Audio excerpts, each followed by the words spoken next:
मित्रांनो, दिनांक 6 मार्च 2026 या दिवशी महाराष्ट्र सरकारने अर्थसंकल्प मांडला।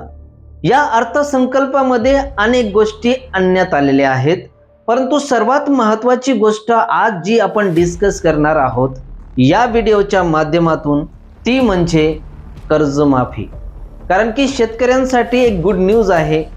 कर्जमाफी कशी होणार आहे, किती होणार आहे, कोणत्या शेतकऱ्यांना लाभ होणार आहे, कोणत्या शेतकऱ्यांना लाभ होणार नाही, या सर्व गोष्टी आपण याच्यामध्ये डिस्कस करणार आहोत। व्हिडिओ अतिशय इम्पॉर्टंट आहे। या व्हिडिओला पूर्ण बघायचं आहे तुम्ही जर शेतकरी असाल आणि स्पेशली तुम्ही जर पीक कर्ज घेतलं असाल तर। नमस्कार, मी प्रवीण कुमावत। महाराष्ट्र सरकारने जो अर्थसंकल्प जाहीर केला त्या अर्थसंकल्पामध्ये कर्जमाफीसाठी एक तरतूद लावण्यात आलेली आहे। असे कोणते शेतकरी आहेत ज्यांना कर्जमाफी होणार आहे, तर जे शेतकरी थकबाकीदार असतील, म्हणजे ज्या शेतकऱ्यांचं कर्ज 30 सप्टेंबर पर्यंत थकबाकी असेल त्या शेतकऱ्यांना 2 लाखापर्यंतचं कर्ज माफ होणार आहे।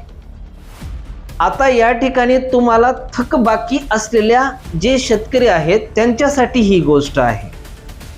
म्हणजे 30 सप्टेंबर 2025 पर्यंत तुमचं कर्ज घेण्यासाठी 1 वर्षाचा कालावधी पूर्ण झालेला असावा, अशाच शेतकऱ्यांसाठी ही कर्जमाफी आहे आणि ती अमाउंट आहे 2 लाखापर्यंत। मग ही झाली असे शेतकरी ज्यांची थकबाकी आहे त्यांच्यासाठी। परंतु असे पण शेतकरी आहेत जे रेग्युलर कर्ज भरतात। समजा कर्ज उचलल्यानंतर 12 महिन्यात ते कर्ज भरतात, म्हणजे ते रेग्युलर कर्ज भरणारे आहेत। अशा शेतकऱ्यांसाठी 50,000 पर्यंतचं एक अनुदान देण्यात आलेलं आहे। म्हणजे त्यांना सुद्धा 50,000चा लाभ होणार आहे। तर मित्रांनो, या अर्थसंकल्पामध्ये कर्जमाफीसाठी अशा पद्धतीच्या तरतुदी नियम लावण्यात आलेले आहेत। मग तुमचंही कर्ज 30 सप्टेंबर पर्यंत 1 वर्ष जुनं थकबाकी कर्ज असेल तर तुमचं 2 लाखापर्यंत तुमचं कर्ज माफ होणार आहे। तर या व्हिडिओला तुम्हाला जास्तीत जास्त लोकांपर्यंत शेअर करायचं आहे। अजून शेतकऱ्यांसाठी कोणत्या प्रकारच्या गोष्टी आणलेल्या आहेत अर्थसंकल्पामध्ये ते पुढच्या व्हिडिओमध्ये आपण डिस्कस करणार आहोत।